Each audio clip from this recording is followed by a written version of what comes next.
Y'all ready? It's time to talk ball with Spunky Spectrum. Let's ride! Ow.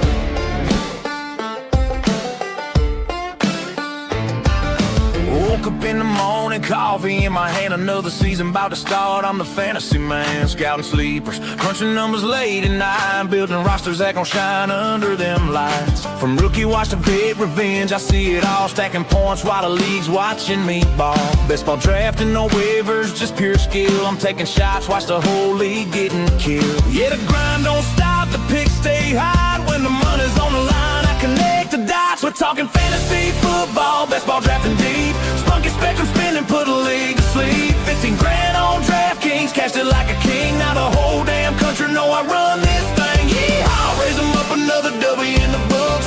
Fantasy king, got the trophies and the looks. From the podcast mic to the big check in my hand, this is Spunky Spectrum boys, the fantasy man.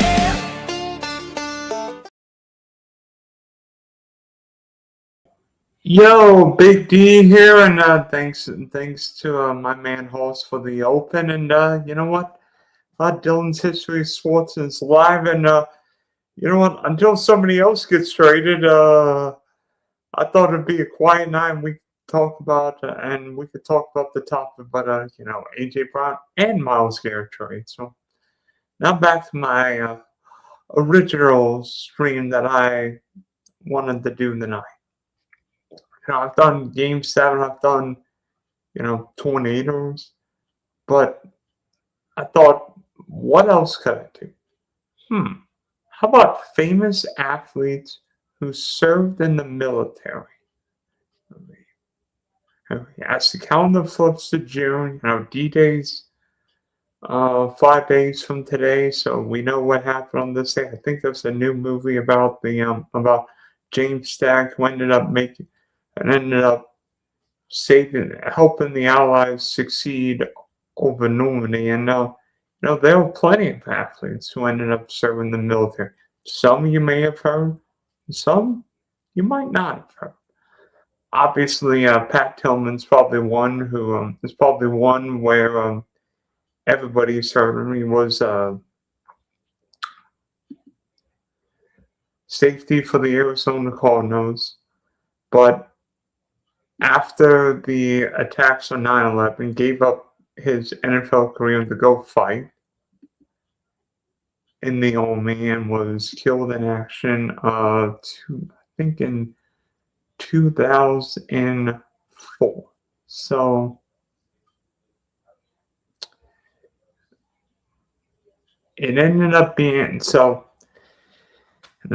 an emotional and tragic death. To this day, I think there are questions what really happened, whether he was killed by an adversary or maybe one of his comrades. Hey, is that Chai? How do you say your name? Chai? But to this day, I think we're seeing what braveness can do, and what sacrifice the men and women serving this country can do. Another one, Grover Cleveland Alexander, one of the winningest pitchers in MLB history, 373 wins. Wait a minute. What's your take on the 200 being stolen by what? No, I'm not going to comment on that. But back to Grover Cleveland Alexander, 373 wins, 2.56 ERA, Hall of Famer. Was also a sergeant in the Army during the Great World War I, wounded, and somehow came back to pitch, and you know, got the final key outs of the 1926 World Series as the St. Louis Cardinals won their first World Championship. Funny, and I say this, Babe Ruth was thrown out, caught stealing to end that World Series 100 years ago.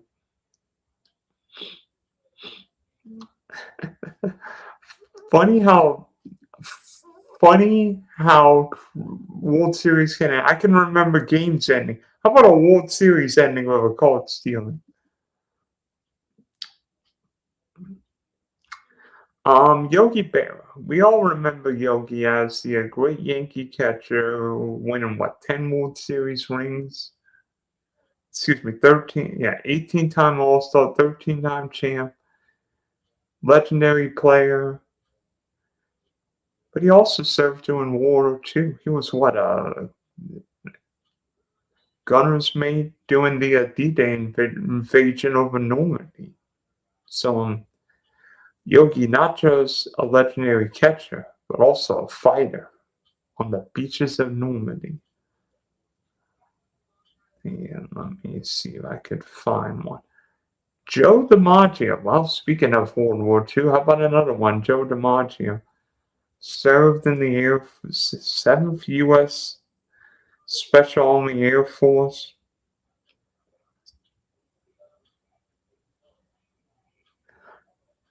And you imagine what Joe DiMaggio's stats would be if he didn't serve better part of 3 years overseas, because Joe DiMaggio set the all-time hit streak, consecutive games hit streak, 56 games with a hit, and goodness knows what would have happened. Bob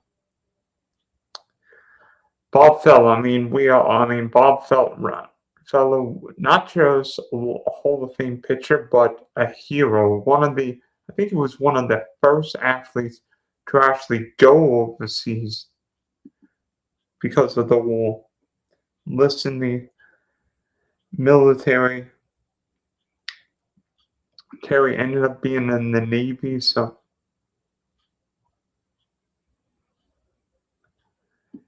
actually Bob Feller ended up throwing a no-hitter on opening day, but he lost, 3 full prime years because of the war. So, that's why these guys, you look at a Bob Feller, and let me see what his stats would be. And he won 266 games, 3.25 EOA. But he lost 3 prime years, ages 23, 24, and 25. And yet the next year, you could argue was still the best pitcher in the American League. He struck out nearly 350 guys. Oh, and he also walked 370 plus innings. Not too shabby. Come back from war and you're going to throw 370 innings for the Indians back then. Hank Greenberg, another guy who missed quite a few years because of the war. War with the Detroit Tigers. I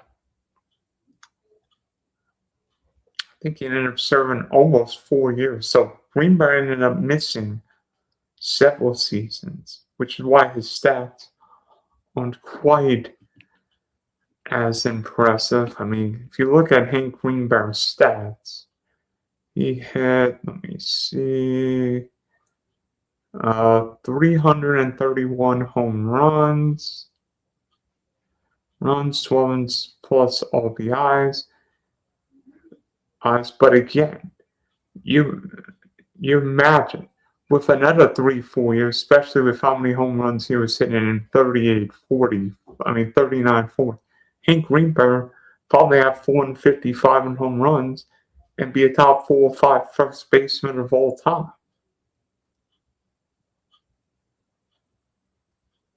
So let's see.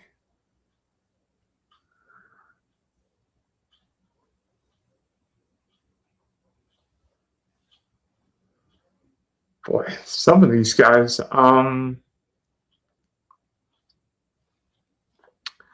Musial. How about, obviously, great ball player with the Cardinals, but also served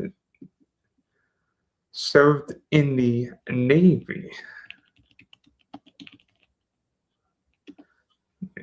And it's Stan Musial's got 3,630 hits, 1850 at home, 1815 on the road. And that's with missing parts of the 45 season because of the war. Well, I mean, if you look at Stan's numbers, they are huge. They're nuts. 475 home runs, and without the war, he might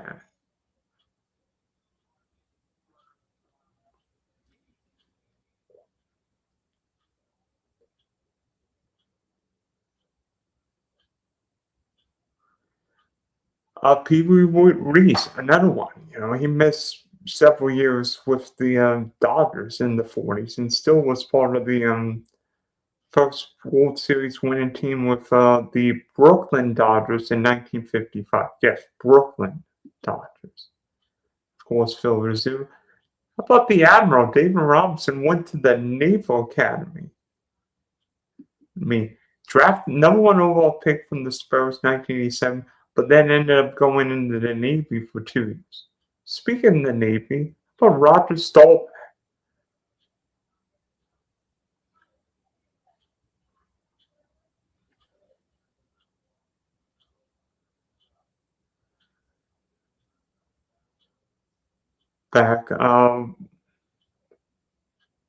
Won the Heisman in 1963. Then he goes serve his country in Vietnam, comes back and becomes the star of America's team, winning 2 Super Bowls for the Cowboys in the 70s.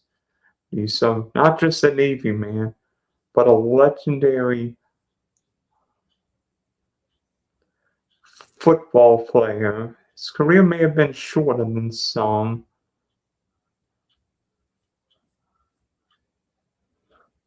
Because the war let me think. Rocky Black. How about the running back of the Pittsburgh Steelers? But Purple Heart, Bronze Star, actually wounded in action. And yet somehow came back, played for the Steelers, and ended up winning 4 Super Bowls in 6 years during the Steeler dynasty.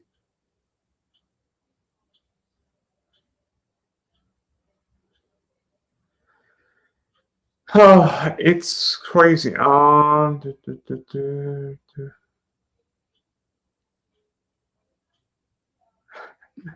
course, Ted Williams. Remember when he served not just World War II, but Vietnam, but the Korean War, and he ended up losing better part of 3-4 years. You imagine what Teddy Ballgame's numbers would be if he didn't. So 7 prime years when he served during both the World War and the Vietnam. Now, actually, Teddy Ballgame's only World Series was the year after he returned from World War II. You imagine what Teddy Ballgame's numbers would be. He might be the home run king if not for the Wolves. Well, I think it's crazy what Stan, what Joe DiMaggio, and all these guys could do. Because you imagine these guys thinking, I could be, and it's crazy. The Dallas Cowboys took Roger Staubach knowing he was going to end up serving in the military. This would be like the LA Rams making a pick for 2031. The Cowboys knew that Staubach, A, wouldn't have a long career, and B, would be missing out as Trevor Hughes, but in the end, it didn't matter. The Cowboys were good enough and patient enough knowing Staubach was different. And when Roger Staubach played football, he transformed the Cowboy offense into something the NFL had not seen. Because Staubach's elusiveness and mobility made that Cowboy attack something. Because you think back to the Super Bowl the Cowboys lost, and I don't mean the ones against the Steelers, the one against the Colts. If Roger Staubach is playing that game, good chance the Cowboys win. Because Roger's mobility was something the Cowboys needed with Craig Moore.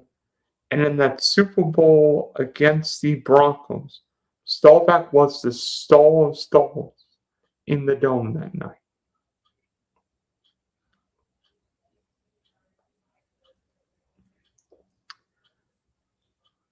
By the way, Hoyt Wilhelm was in the Battle of the Bulge. Ooh, nice. Ooh, I think he was wounded in the Battle of the Bulge too.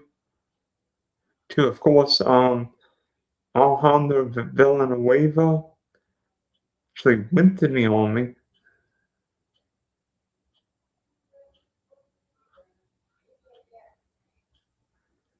Ended up having a fairly long career with the Steelers, I think, as a left tackle.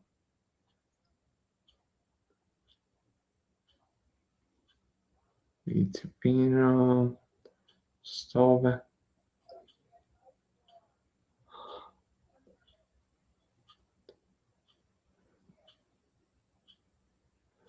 Boy, I did not know this. Warren Spahn was also at the Battle of the Bulge, and then ended up winning 360-plus games with the Braves. Snyder.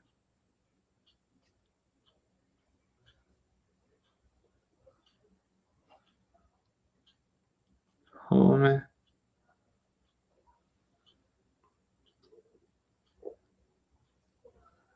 I remember, I think it was in 67, Jim Lombard, for, doing the Vietnam, when guys would leave for a week, couple weeks, and Jim Lombard came back, actually won the AL Cy Young for the Red Sox and helped lead the Sox to the pennant in a miracle season.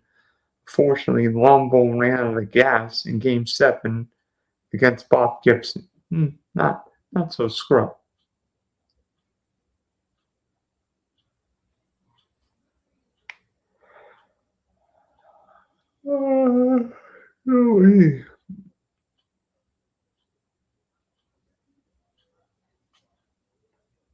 Phil Rizzuto, of course, is there.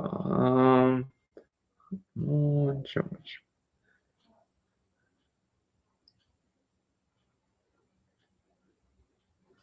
Why didn't Steve Masson, Rocky Marciano in the Army, of course, Joe Lewis, Ken Montiera. Why, I did not know this. Whitey Herzog served during the Korean War. Yeah, the Cardinal skipper.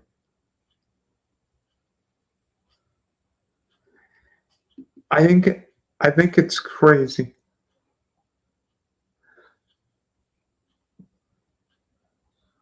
What do you mean I should? What do you mean I should be relaxed? Hello, are you talking about my koala clock? Are you here? Huh. But even today, you see the Army Navy game. You've seen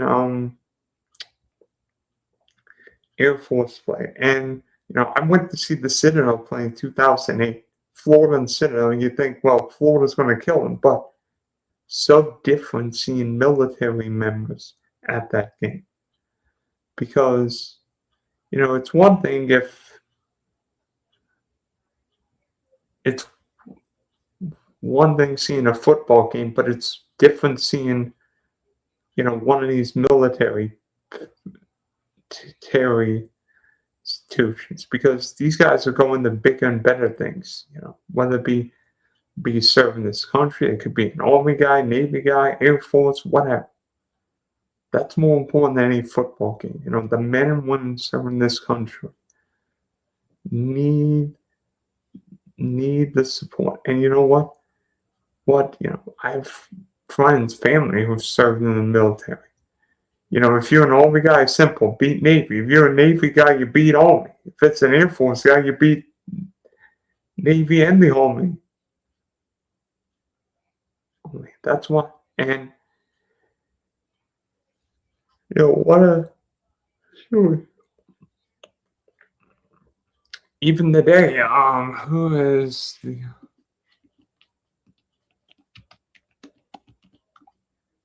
even today, you think of Griffin Jacks from the U.S. Air Force. Now a starting pitcher from the Tampa Bay Rays. I think Paul Skeens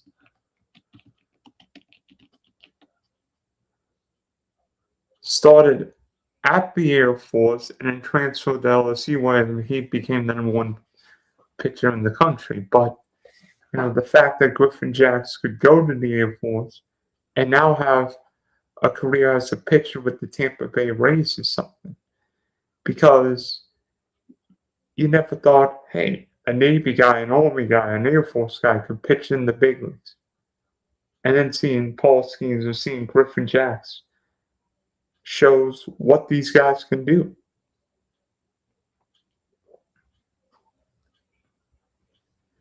Not just defending this country, but end up having a productive sporting career. I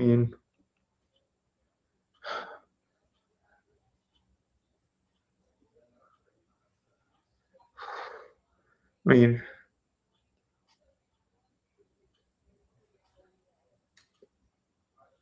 you imagine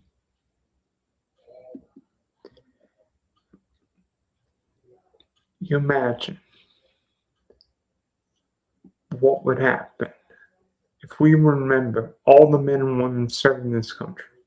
You think, Dave Robinson went to Naval Academy. This guy went here. This guy went here.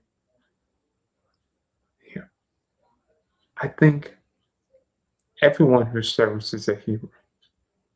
But,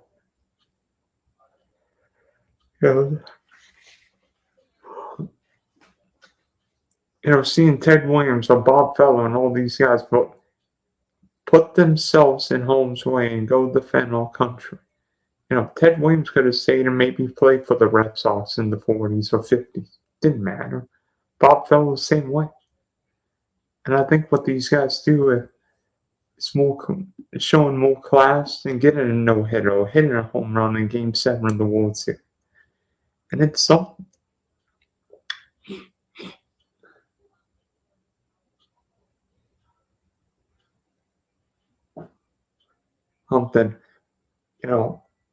It's funny when people think of Ted Williams, the number everybody thinks of is 4 or 6. They don't think of how many years he served in the military. But again, maybe it's a different time, but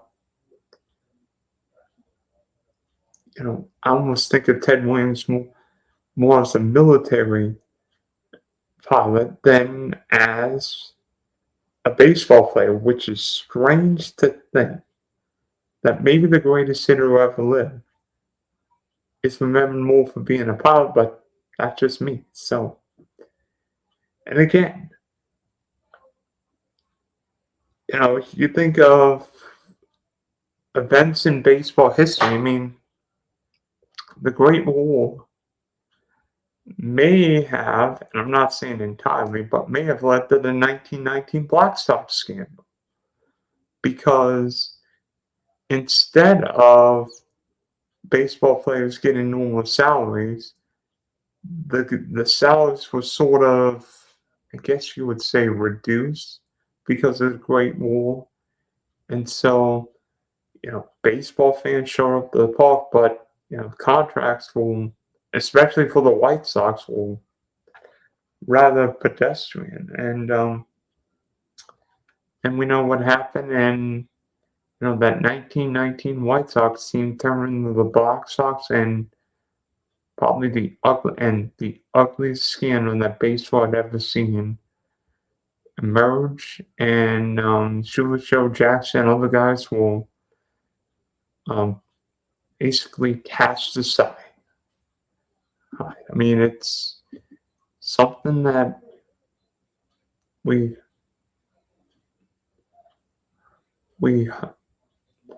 as a sport hopefully never see again, because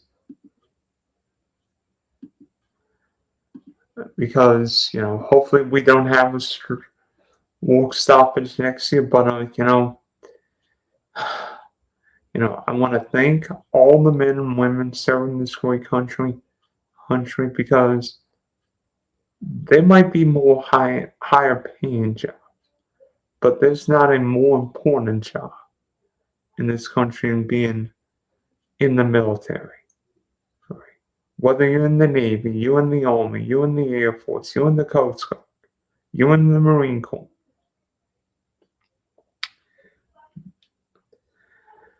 Every military member should be honored, and needs the physical, mental, and psychological support, because those men and women put themselves in harm's way. And seeing all these legends, I don't care what sport it is, and even today, there will be athletes maybe giving up professional careers to go in the armed forces. So, next time you see a military member, whether it be a friend, a family member, a co-worker, say, thank you for your service. To all the men and women serving this country. That concludes Dylan's history of sports. Famous athletes who served in the military.